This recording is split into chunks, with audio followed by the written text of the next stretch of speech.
Okay, here we go. We are live. Hey, everybody. Welcome to today's Harmony TV. I'm Michelle Aspinwall. This is my assistant, Kristen.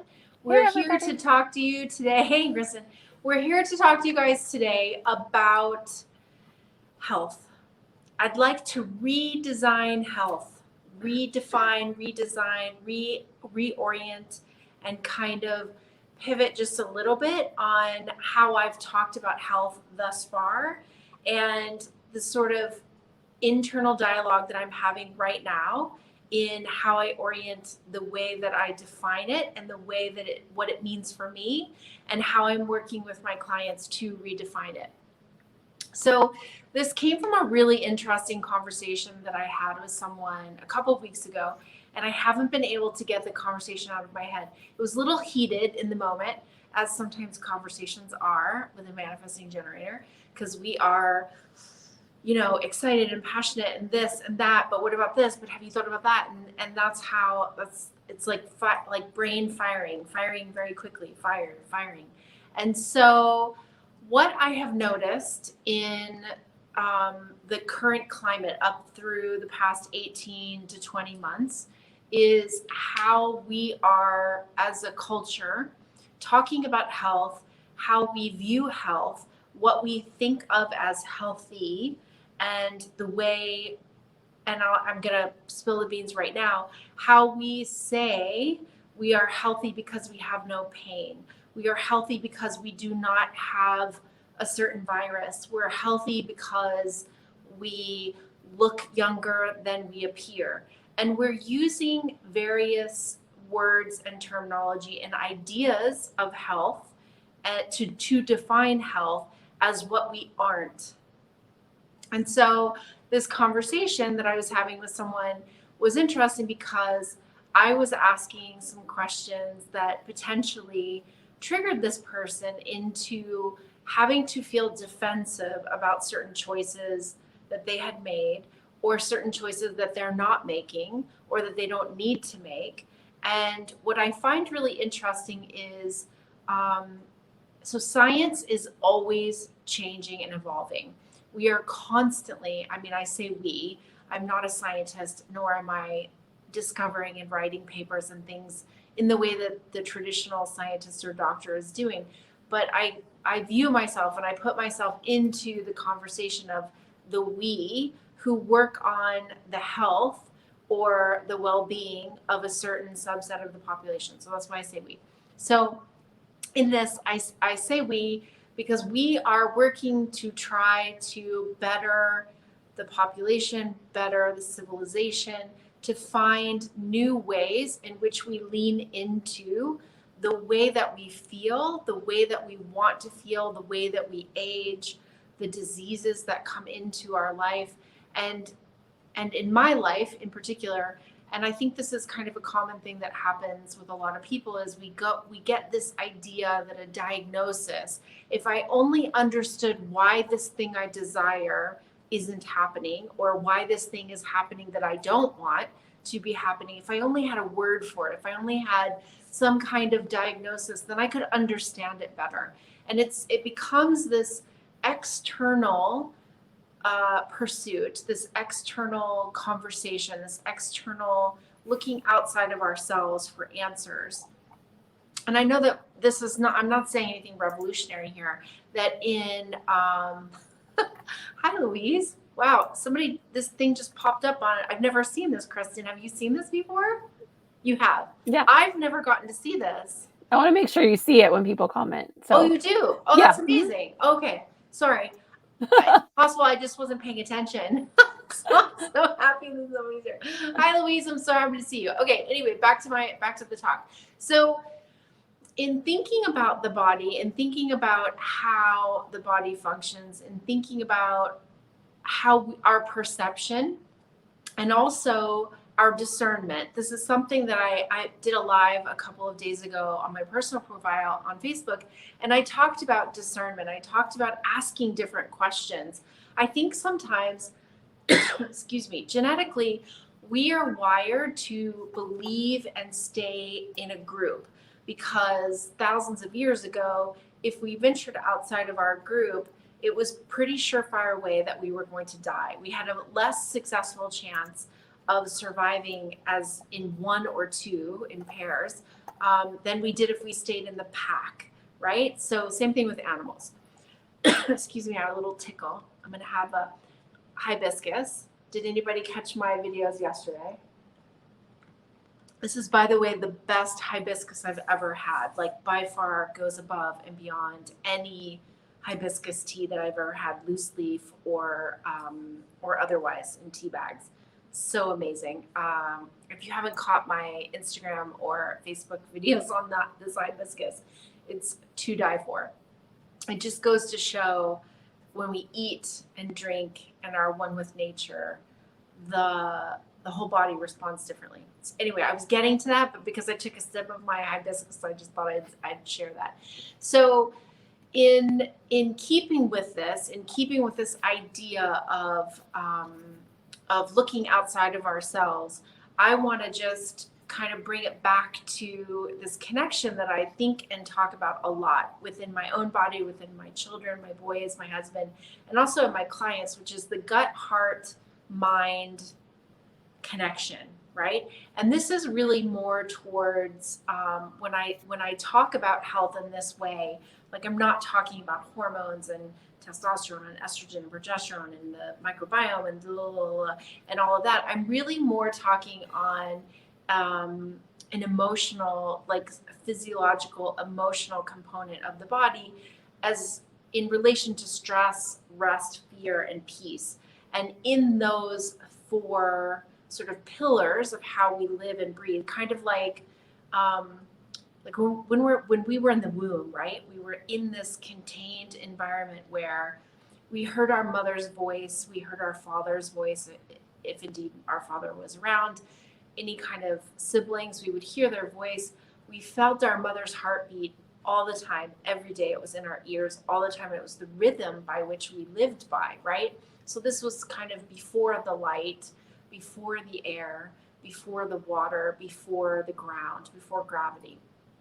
And in this connection, this gut, heart, mind connection, before we had this connection, as all of these parts were developing, we had this connection to the sound of our mother's heart, the sound of our mother's voice, and the feelings that she was feeling at any given time. And from that stems this idea that I play with this in my own health, in my own growth and expansion, like finding my edge, right?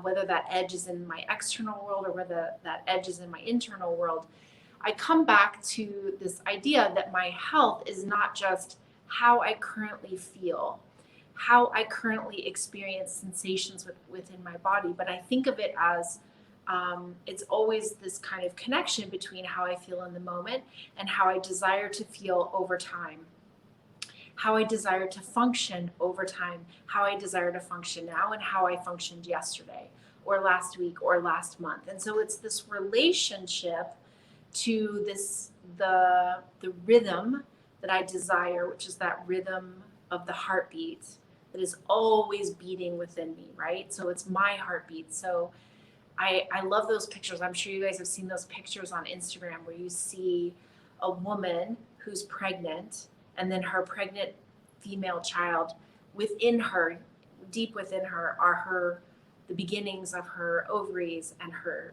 soon to be eggs. And so we have many generations. And then of course the mother who's pregnant has her kidneys, which hold the DNA to both her mother and father. So we have this multi-generational episode that's contained in our body.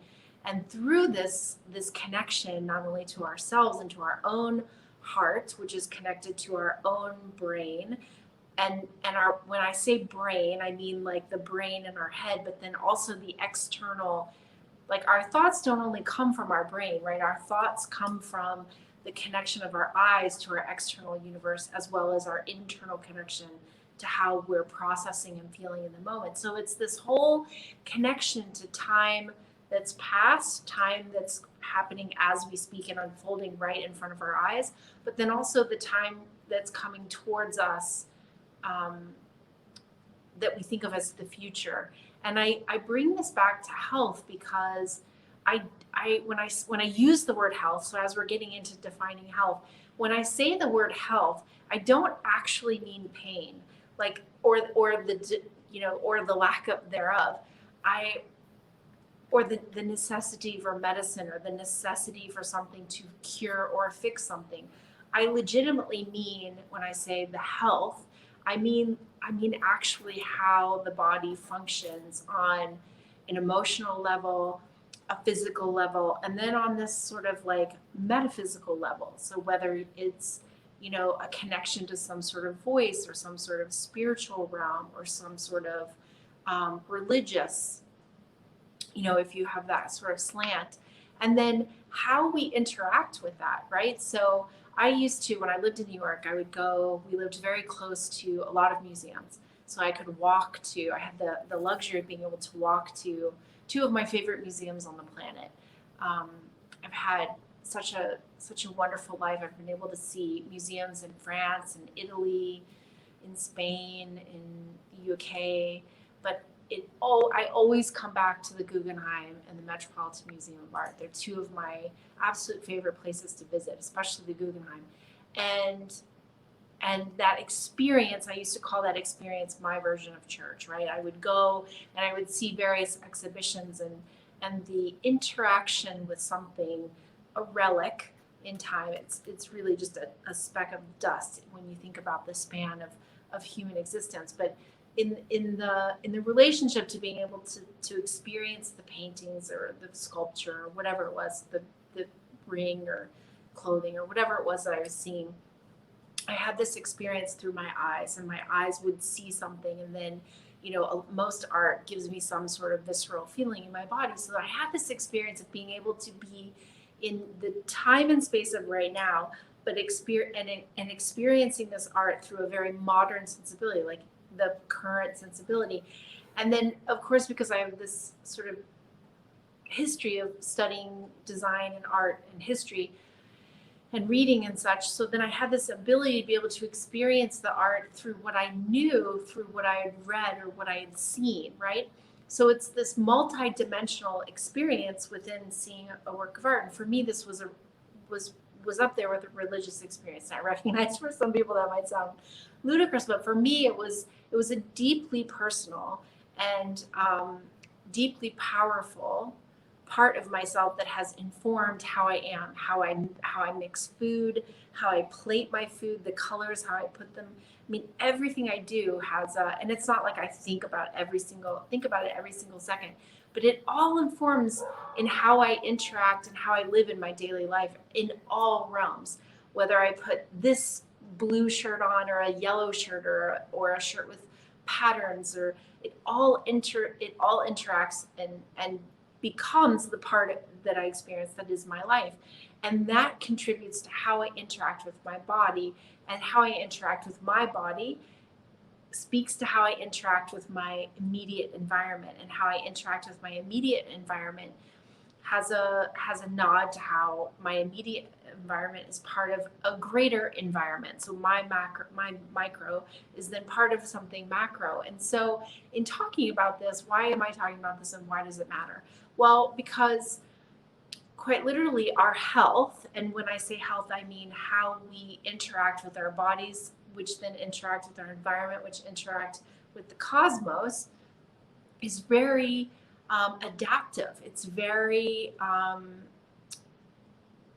it's adaptive. It interacts, and so adaptive. There's another word I'm trying to think of. Sorry, I've just got dead air space here. But there's a relationship in that how we think and move and breathe and interact influences today, it influences tomorrow, and then it influences time going forward.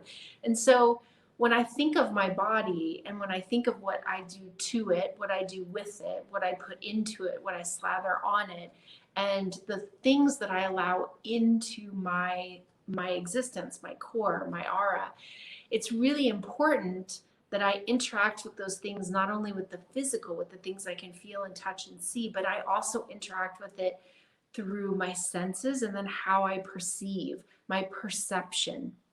And through my perception, then how do I perceive how I'm interacting with it? And then when I've interacted with it, what kind of discernment do I have? Like, how do I discern this from that? And all of that has to do with where I came from and all of the experiences and essence and the things that make me who I am as an individual, but then how I fit into the group. And so in talking with and having this conversation with this person, I found it very interesting that we often hear, or we often think that we're listening, but I think sometimes we've built walls up around us, and it doesn't allow us to bring in different thoughts, different perceptions, and being able to discern different ways of thinking going forward, or to have us then look at our things that we do without even thinking about it. Like, I eat a very similar first meal of the day. Like, it's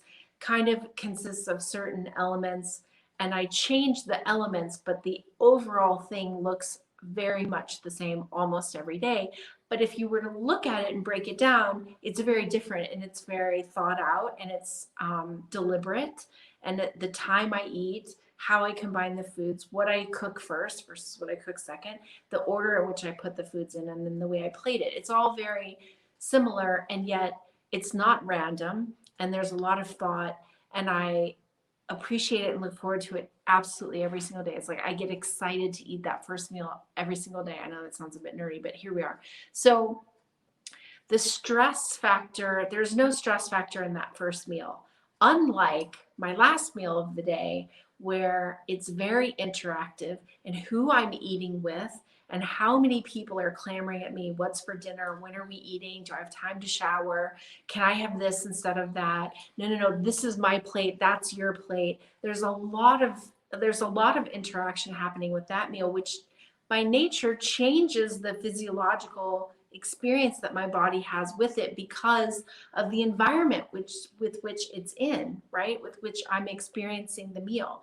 So I say this because the same is true for art, the same is true for sleep, the same is true for our peace, the way that we interact with ourselves and other people, and the same is true for our stress. And so our discernment, our the way that we interact with our body dictates how we view and experience health. And that experience is not only in the right now, but also in the passage of time and the accumulation or the compounding of the effect of yesterday with today, with tomorrow, with all the weeks in between, and then all the years going forward. So it's like this stacking effect, right? So I say this because the gut heart mind connection is something that I am finding I'm playing in this sphere and on this edge of what I feel, what I what I emit, something I do all the time. I like the English language is so tricky, and it's my natural born tongue. And then what I think. So it's the thoughts, it's the feelings, and then it's what comes out of me. And that's what I think of as the gut heart mind connection. And our inner ecology, our inner landscape is forever trying to move, adapt, and optimally function through everything that's coming into our eyes, everything that's coming into our nose, everything that's coming into our mouth, everything we touch, everything we hear, everything. Our body is always, and there's a rhythm, and that rhythm is set by clocks, all these little clocks within our brain, within our gut, within the bottoms of our feet, within our fingertips. And I find this really fascinating because I'm probably like one of 17 people on the planet that finds this really fascinating. But I find this really fascinating because these clocks are all set by the light and the dark. And so I talked about the diurnal, the circadian rhythm in our sleep, our 3-part sleep series. I talked about it a lot. So I'm not going to go into it so much here, but what's very interesting is the stress, the rest, the fear, and the peace. And when we can't, so our tissues hold what our body can't, our body holds what our mind can't. and our issues get stored, so to speak, in our tissues. And I say that because I have worked with a lot of people, a lot of women in particular, who, when you can't process all of the, whether it's quantity, whether it's the discernment of what you're allowing in and tolerating, or whether it's the compounding of all the things coming at you at once, coupled with this stage of life. And this stage of life, I mean like over 40, possibly over 50, this really delicate stage of life where not only are we changing physiologically, but we're changing emotionally, and we're actually weighing and feeling the passage of time. And we're starting to, as women, we're starting to quantify what time is left. And so in this predicament, we start to have stress responses. We start, which then triggers a resting response or non-response, which then creates fear, which then messes around with our peace, right? So these 4 pillars, the stress, rest, fear, peace, within the gut, heart, mind connection, it really starts to shift right before menopause. And what I believe, and what I truly like, the edge in which that I like to play in, is this, the perception and the discernment that women give to themselves, the time that they allow themselves to really play in this realm of understanding all of the pangs, all of the bursts, all of the rage, if it is indeed rage, or the tears, or the numbness, like the wanting to just, numb out in order not to sort of address some of these fears, or some of the unrest, or some of the stress that's being caused in the tissues. And what's interesting is that when you go deeper and look into the physical realm of the body shows us always, the body is incredibly literal, and the body shows us all the time where we're holding, what it's holding for us. And if we start to become investigative and more discerning in the questions that we ask, or the statements that we make, or the stories that we tell ourselves, our body actually gives us all the information that we need. It's actually not out there, although it might be a relationship that's outside of us, but the answers aren't necessarily out there. They're all in here. And so where you hold your emotions, what the emotions are, where you hold them, what time of day they come out, and then what you do in relation to them, is all a response of this stress, rest, fear, peace. And so I'll give you an example. So the small intestine, let's go for the small intestine. So the small intestine is part of the solar plexus chakra. So I've talked about the chakras before. I talked about the chakras in this latest retreat that I just attended, and we talked a lot about, and I was working with the women in relation to their food, to how they nourish the body. So it's really, I can really just be very black and white, and we can just talk, nutrients. We can talk food groups and nutrients, and that's usually where I start. It's like the most basic level. It's the thing that everyone you can see it, you can touch it, you can taste it, you can buy it, you can chew it, you can swallow it. But on the next level, if you start to look at, various organs or organ systems, and you start to really understand what are the emotions that you're feeling over the course of a day, a week, a cycle, a season, a year, a decade, you can really start to trigger, you can almost predict, if you're not dealing with them, what kind of system is going to eventually break down. So for example, emotions of the small intestine when it's not supported. So how do we support, and you're going to ask me, how do I support the small intestine if I have these feelings? That's not the question to be asking. The question to be asking is, am I feeling these feelings? When am I feeling these feelings? And what is happening around me when I'm feeling these feelings? Once you can get to that, then we start to address the solar plexus chakra, which then will address the issue within the small intestine. And that's the discernment. That's the deeper issue. That's the questions that really help a woman in her 40s or 50s really become more adaptive, more efficient, more effective at understanding her stress, her rest, her fear, and her peace response within the gut, the head, the heart connection. And it's a beautiful connection, and it's a very strong and powerful connection, because our heart is not just a pumping vessel of blood.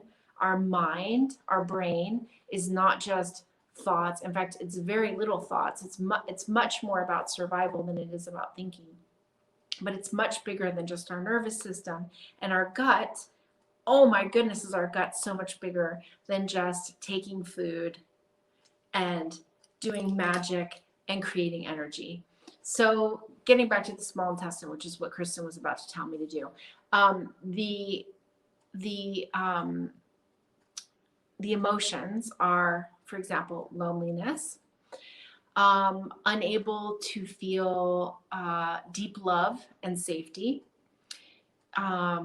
always feeling like your energy is sort of eaten up, like, which is very different than feeling tired. It's as though your energy is not your own. Like, it's in there, but you can't harness it. You can't access it. And then unable to sort of revive, or unable to sort of like get yourself back up and moving, right? So these are emotions that tend to go with the small intestine. And the solar plexus, which is a very powerful chakra, is like the last chakra in the lower base chakra system, if we're talking the 7. And within those 7, those are very much about safety, procreation, and energy, life, right? And they govern this, the solar plexus in particular governs the digestive system. So it includes not only the small intestine, but also the liver, the spleen, the stomach, the pancreas. So you can imagine, and there's so much more, these organs are so much more connected to emotions and the digestion of feelings that convert, that sort of take our energy, or when we are able to process, it can be a release of energy, which is a really beautiful thing as well. And so I say this, I give the small intestine as an example within the solar plexus, because so many people have issues in excretion, issues in digestion, issues in energy, issues in moving and processing various nutrients, whether it's fat or protein or carbohydrates. It's like one of the biggest issues that I deal with within my my practice is women having trouble with, and the hardest thing is they don't always know that it's an actual gut issue. They see it as a hormonal issue, or they see it as, like they go to specialists in order to have testing done, blood testing or an ultrasound, or having some kind of, substance that lights up the inside so that they can have specialized, like really highly invasive specialized tests to show them and to tell them that there's no blockage and everything is fine, is working in perfect order. When in reality, it's not actually. And so this is an example of health, defining how you feel and what's actually going on. So sometimes in this instance, there is a blockage, and so something has to happen. Either, there needs to be an operation, or sometimes there needs to be some sort of like the actual, what is the word, Kristen, where the body, like, not sphincter, but like the motion of like pushing the food down the pipe. What is that called? It's like, I can't remember the word. Just go with me here, guys. I can't remember the word. I can't remember the actual medical term, biological term for it, but I know what you mean. But I feel like everyone knows what I'm talking about, because especially like, it's like the muscle contractions that push the food it's a muscle through your contraction. Exactly. Yeah. So basically, sometimes there is a contraction, a blockage, and it needs to be done, but more often than not, it's not actually that. So men and women go through these very invasive procedures only to hear There's nothing blocking. There's no cancer. There's no polyps. There's nothing we can see. So everything right now, let's just come back, keep doing what you're doing, reduce your stress, move a little bit more. And I'm oversimplifying here. But so this is where it's not, so our discernment and how we interact with our body needs to be different. We need to be asking different questions. We need to be asking the kinds of questions which are, how are you interacting with your body on a daily basis? Do you actually wake up between, for example, the hours of 4 and 6 in the morning and have trouble? Or do you have very, very light sleep in those hours, which is, we definitely have lighter sleep, but it shouldn't be so light that we're waking up all the time. It's a sure tell sign that there's an issue in the emotional component of the small intestine. And then what kind of emotions are you feeling that's more than just pain? Because pain, by the time we hit pain, we're very far past the emotional component of the organ or the element or the chakra. So this is why in this talk, what I've really wanted to focus on is how you interact with your body, how you actually define health. I define health as this really, solid, sharp. I mean, of course, I couldn't remember this word, but I feel like my brain works and focuses on a very sharp level. And then physically, am I able to move my body in ways that are not just forward and backwards, not just up and down steps, not just going from a sitting to a standing position? Because how the body can move is a direct relationship to how the brain perceives the body. If there's, lymphatic blockages, if there's energetic blockages, if there's physical blockages, the body's not going to allow you to very quickly pivot that way because it doesn't feel like the body is safe.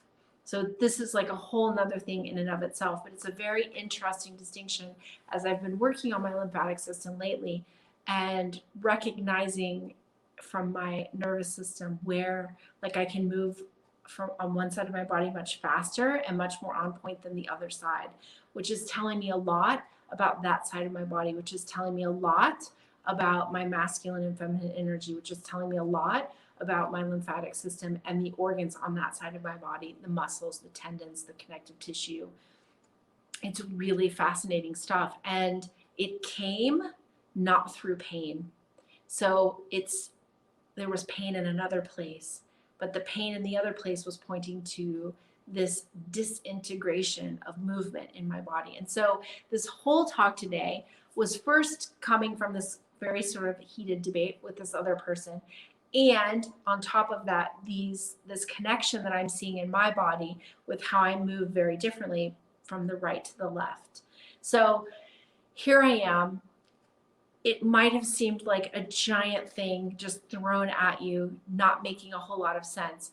But basically, to kind of sum all this up, there is so much more to health than pain, the presence of pain or the lack of pain. There is so much more to our interaction with our body than just how we feel. It's actually how we take in information, what we do with that information, how we process it, how we digest it, and then the emotional component or the emotional and or spiritual component of how we see, how we interpret, and how we actually interact with the external and the internal combined together.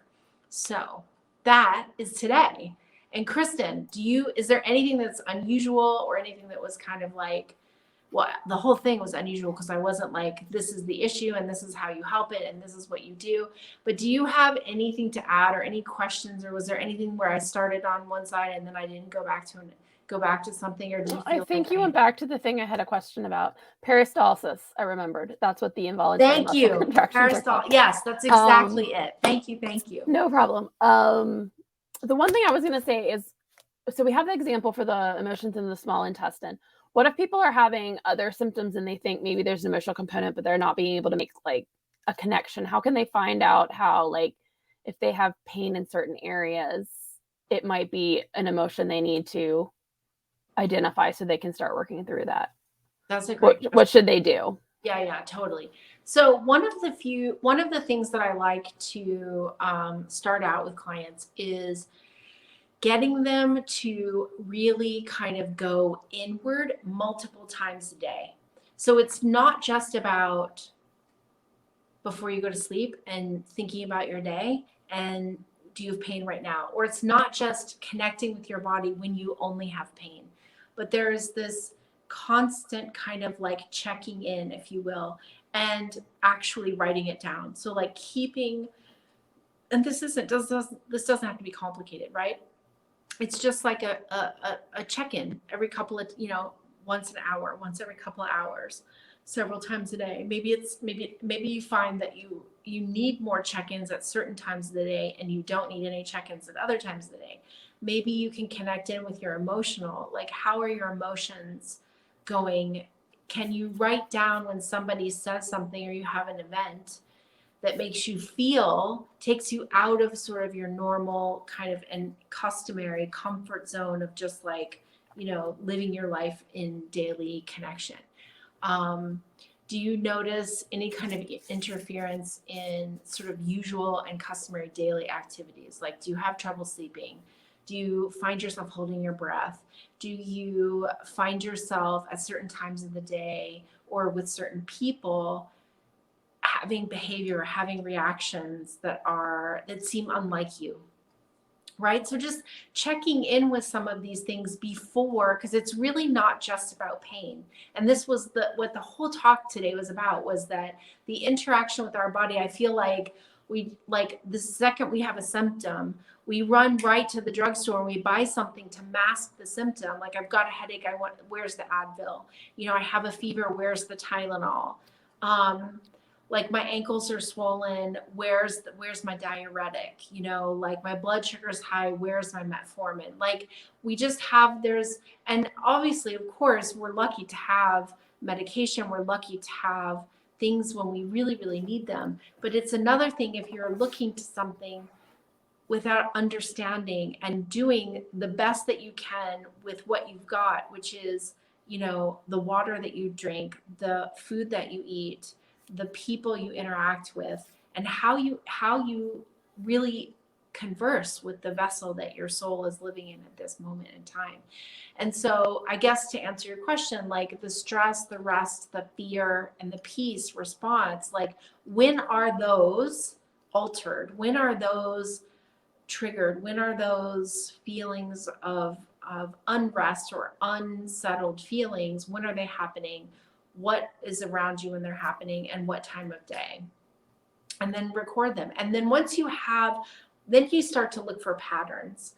And when you have patterns, then you can start to really go in and target either the organ, the system, or something that maybe converges, that maybe affects that system, for example. Great. So that is today. So I had, my intention for today's talk was to really redefine health, redefine pain, I guess is really more, and our perception of pain, getting us to ask more discerning questions about what we're doing, what we're thinking, and how we're feeling. And then to really start to deeply trust the body that we get to live in, trust that it is adaptive and reactive and regenerative forever. It isn't just adaptive and regenerative in our youth. It actually is able, because our cells are always dying and regenerating themselves, being remade all the time. So it's never too late. We all should have started 10 years ago, but even if we didn't, it's never too late to change, to pivot, to shift, to go deeper, and to find a life that feels and looks and interacts with you and your vessel differently. So that is today. Thank you so much. Kristen, as always, thank you. I didn't lean on you so much today. That's okay. But I do, but I can always rely on you to pull through with the words when I can't think of them. So ladies, if you are not in my free Facebook group, please jump in there. I do lives in there. We have challenges. I run programs. So jump in there. It's totally free. As always, if you want to rewatch this, all of these are on my website, michelleaspinwall.com, under my blog section. I'm so happy to see you, to interact with you. And please, as always, if you have questions, if you have comments, if there's something you want me to actually do a Harmony TV on, email me, assistant@michelleaspinwall.com, or DM me on any of the socials. All right. Thanks so much. Thanks, Kristen. No problem. Bye.